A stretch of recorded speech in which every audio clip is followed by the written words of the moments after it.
વાગડા તાલુકાના સુવા ચોકડી નજીક ચાલી રહેલું કામ સેફટી નિયમોનું ખુલ્લેઆમ ધજાગરા ઉડાવતું હોવાના દ્રશ્યો સામે આવ્યા છે। અહીં કોઈપણ પ્રકારના સુરક્ષા ધોરણોનું પાલન કર્યા વિના ઊંચાઈ પર કામદારોને જીવન જોખમે કામ પર ધકેલવામાં આવી રહ્યા છે। પાઇપલાઇન પર બેસી કામ કરતા મજૂરોના દ્રશ્યો કેમેરામાં કેદ થયા છે, જે સ્પષ્ટ રીતે બતાવે છે કે માનવ જીવનને અહીં કોઈ મૂલ્ય આપવામાં આવતું નથી।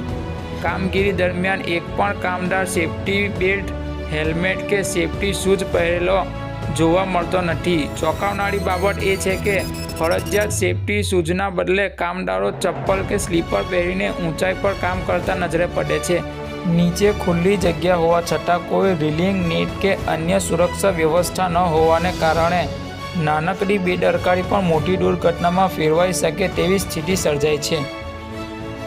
આ સમગ્ર દ્રશ્યો કોન્ટ્રાક્ટર અને જવાબદાર તંત્રની ધૂળ બેદરકારીને ઉજાગર કરે છે। નિયમોને કાગળ પર જ સીમિત રાખી મજૂરોને મોતના મુખે ધકેલવામાં આવી રહ્યા છે। હવે અહીં સવાલ ઊભો થઈ રહ્યો છે કે જો કોઈ ગંભીર અકસ્માત થાય તો તેની જવાબદારી કોણ લેશે?